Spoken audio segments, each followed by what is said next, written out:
Hello, career TV में आपका स्वागत है। जैसा कि हम प्रैक्टिस सेट हल कर रहे हैं, तो हमारा जो नया शीर्षक है वो है वाक्यांश के लिए एक शब्द। इससे पहले हमने बहुत सारे प्रैक्टिस सेट पर्यायवाची, विलोम शब्द और संधि कई प्रैक्टिस सेट हल कर चुके हैं। तो आइए देखते हैं वाक्यांश के लिए एक शब्द। इसमें प्रश्न नंबर 1, जो पहले कभी ना हुआ हो उसे क्या कहेंगे? जो पहले कभी ना हुआ हो, तो उसके लिए ये हमारा वाक्य है और इस वाक्य को हम एक शब्द में क्या कहेंगे? तो अद्भुत, ये भी आपका विकल्प गलत है। और अभूतपूर्व, तो अभूत माने पहले, अभूत और पूर्व माने पहले, तो ये हमारा विकल्प नंबर बी सही हो जाएगा। अपूर्व भी गलत है और अनुपम भी गलत है। तो जो पहले कभी ना हुआ हो उसे कहते हैं अभूतपूर्व। प्रश्न नंबर 2, जो कहा ना जा सके उसे क्या कहेंगे? जो कहा ना जा सके उसे क्या कहेंगे? जो कहा ना जा सके, तो अकथनीय पहला ही विकल्प हमारा सही है। कथनीय अगर इतना है हमारा कथनीय, तो जो कहा जा सके, और आ लगा है, आ का मतलब होता नहीं, तो जो कहा ना जा सके उसे अकथनीय कहते हैं। अक्षम्य भी गलत है, अजर भी गलत है और अगम्य भी गलत है। अजर क्या होगा? जो कभी ना नष्ट हो, जो कभी ना मरे, वो क्या है? अजर, अमर है। अगला देखिए प्रश्न नंबर 3, समय की दृष्टि से अनुकूल है। समय की दृष्टि से अनुकूल है, तो क्या कहेंगे उसे? क्या अनुकूल कहेंगे? तो ये हमारा शब्द और ये हमारा शब्द एक ही है, तो ये नहीं हो सकता। विकल्प नंबर 2 देखिए, समयानुकूल, समय के अनुकूल, तो विकल्प नंबर 2 सही है।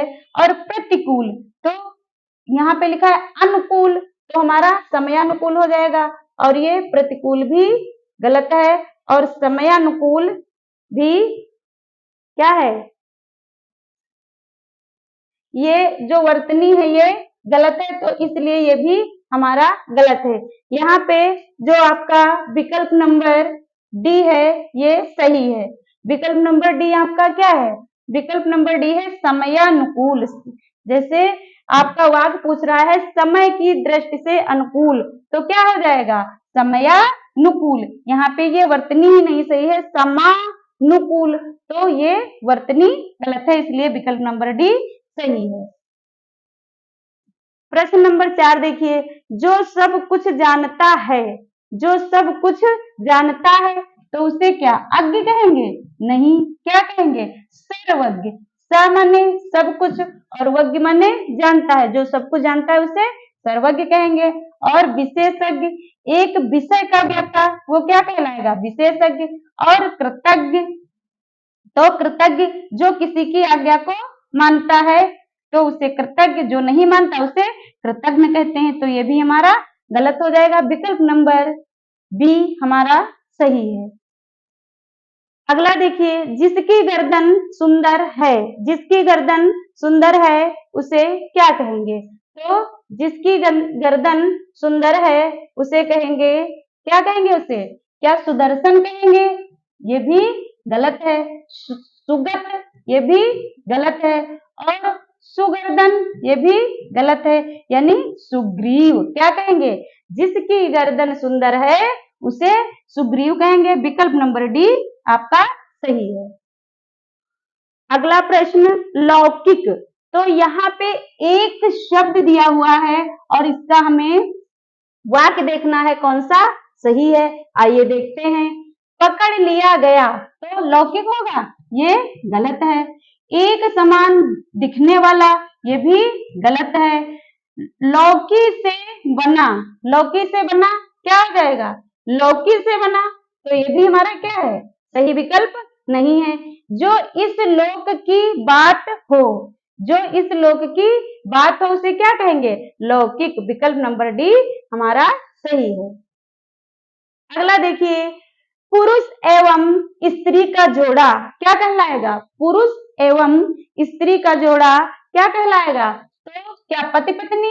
तो जैसे पुरुष स्त्री वैसे पति पत्नी, तो ये भी गलत है। युग्म, ये भी होता तो जोड़ा ही है, लेकिन ये शब्द इस वाक्य के लिए सही नहीं है। युगल, युगल भी नहीं सही है। यहाँ पे हो जाएगा पति पत्नी का जोड़ा जो है वो कहलाएगा दंपत्ति। क्या कहलाएगा? दंपत्ति। विकल्प नंबर डी आपका सही है। अगला प्रश्न, विधानमंडल द्वारा पारित या स्वीकृत विधि क्या कहलाएगी? जो विधानमंडल के द्वारा पारित की गई है उसे क्या कहेंगे? क्या उसे हम नियम कहेंगे? नहीं, जो नियम बनेगा वो सबके लिए बनेगा। तो विधानमंडल द्वारा जो चीज पारित की गई है या स्वीकृत दी गई है उसे क्या कहेंगे? क्या विनिमय? विनिमय माने तो होता है बेचना, क्रय विक्रय विनिमय। अध्यादेश, ये भी गलत है। हमारा हो जाएगा अधिनियम। क्या हो जाएगा? विधानमंडल द्वारा पारित या स्वीकृत विधि जो है वो अधिनियम कहलाएगी। अगला देखिए, कार्य को नए ढंग से करने की पद्धति, कार्य को नए ढंग से करने की पद्धति क्या कहलाएगी? नए ढंग से। तो क्या पारस्परिक कहलाएगा? नहीं। क्या नवागत रूप कहलाएगा? ये भी नहीं। क्या नवीनीकरण कहलाएगा? हाँ, नवीनीकरण कहलाएगा। और आधुनिकीकरण भी जो है ऑप्शन यहाँ पे सही नहीं है। तो कार्य को नए ढंग से यदि किया गया तो उसे क्या कहेंगे? नवीनीकरण। प्रश्न नंबर 10, निश्चित समय के भीतर पत्र का उत्तर न प्राप्त होने की दशा में अनुबोधक के रूप में भेजा जाने वाला पत्र क्या कहलाएगा? क्या प्रतिवेदन कहलाएगा? नहीं। क्या ज्ञापन कहलाएगा? नहीं। क्या परिपत्र कहलाएगा? नहीं। क्या कहलाएगा? अनुस्मारक। क्या कहलाएगा? अनुस्मारक कहलाएगा। जिसने देश के साथ विश्वासघात किया हो, जिसने देश के साथ विश्वासघात किया हो तो क्या कहेंगे? तो जिसने देश के साथ विश्वासघात किया हो उसे कहेंगे क्या? बागी कहेंगे? नहीं। क्या विश्वासघाती कहेंगे? नहीं। क्या देशद्रोही कहेंगे? हाँ, देशद्रोही कहेंगे। और विद्रोही भी नहीं कहेंगे। तो विकल्प नंबर सी आपका सही है। अगला प्रश्न है, जंगल में लगने वाली आग क्या कहलाती है? जंगल में लगने वाली आग क्या कहलाएगी? देखिए, पेट में लगने वाली आग को कहते हैं जठराग्नि। क्या कहते हैं? जठराग्नि। जो पेट में आग लगती है उसे जठराग्नि कहते हैं। ठीक है। और जो जंगल में आग लगती है उसे क्या कहते हैं? जंगल में आग जो लगती ये कामानल। कामानल भी यहाँ पे ये हमारा ऑप्शन डी गलत हो गया। ए गलत हो गया क्योंकि पेट में लगने वाली आग जठराग्नि कहलाती है और जंगल में लगने वाली आग को कहते हैं दावाग्नि। क्या कहते हैं? दावाग्नि। तो विकल्प नंबर बी हमारा सही है। और जो बड़वाग्नि है ये कहाँ पे लगती है? पेट में लगने वाली हमारी आग हो गई जठराग्नि और जंगल में लगने वाली दावाग्नि। और ये भी जो है बड़वाग्नि भी हमारा ऑप्शन यहाँ पे गलत है।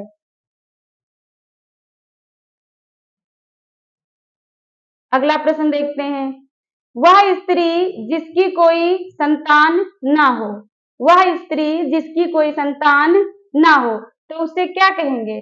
उसे वह स्त्री जिसकी कोई संतान ना हो क्या कुलटा कहेंगे? नहीं। क्या कहेंगे? अप्रसूता कहेंगे कि विधवा?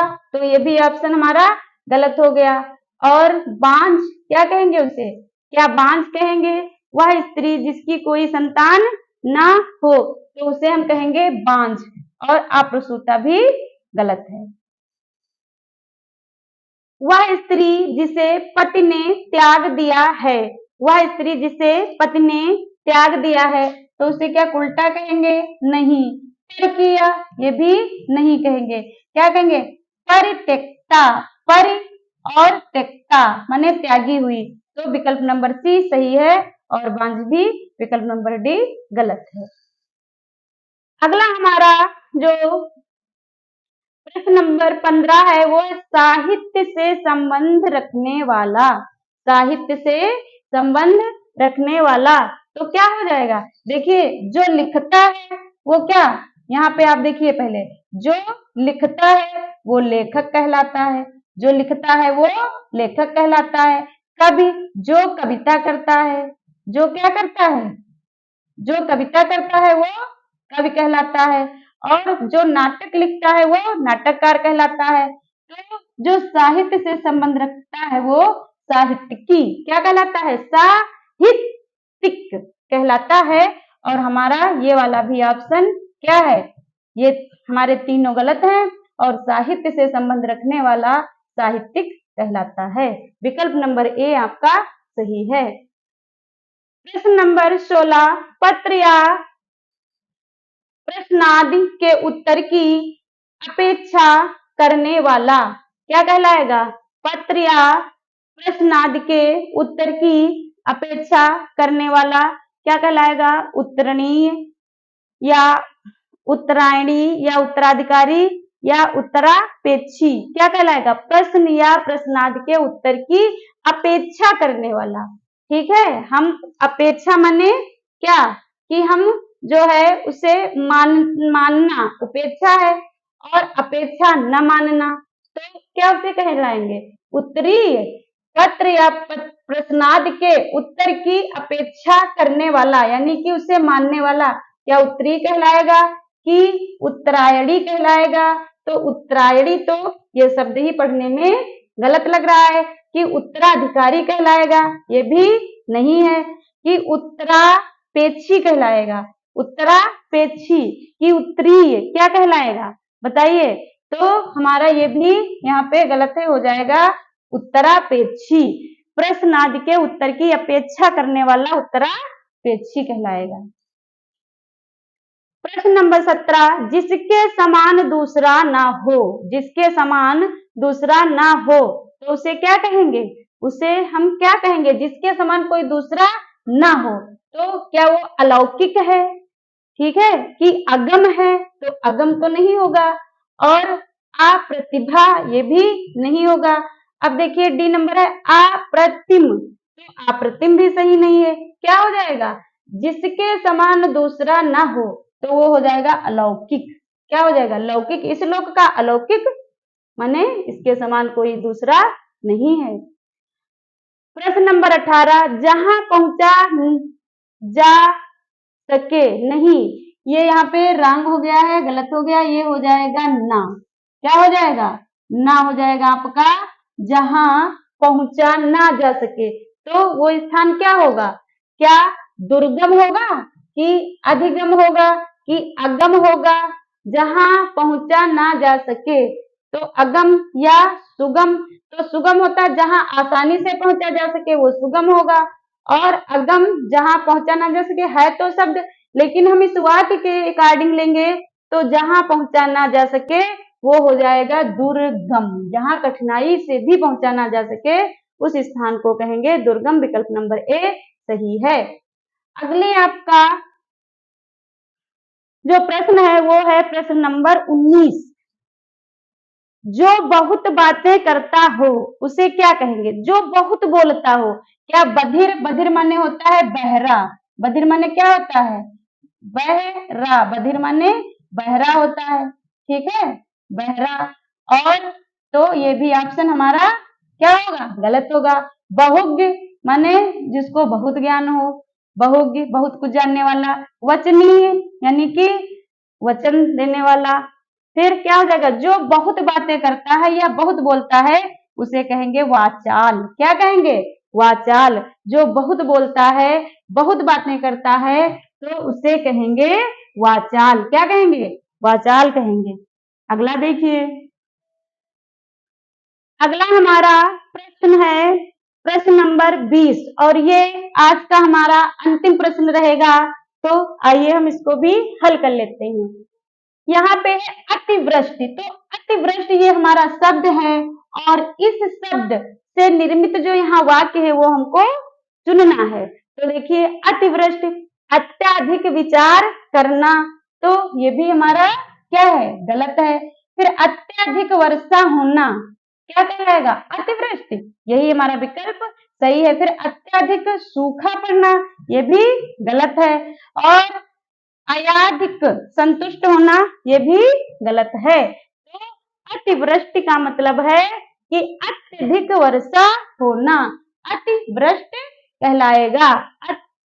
अतिवृष्ट क्या, अत्याधिक वर्षा होना अतिवृष्ट कहलाएगा। विकल्प नंबर 2 यहाँ पे आपका सही है।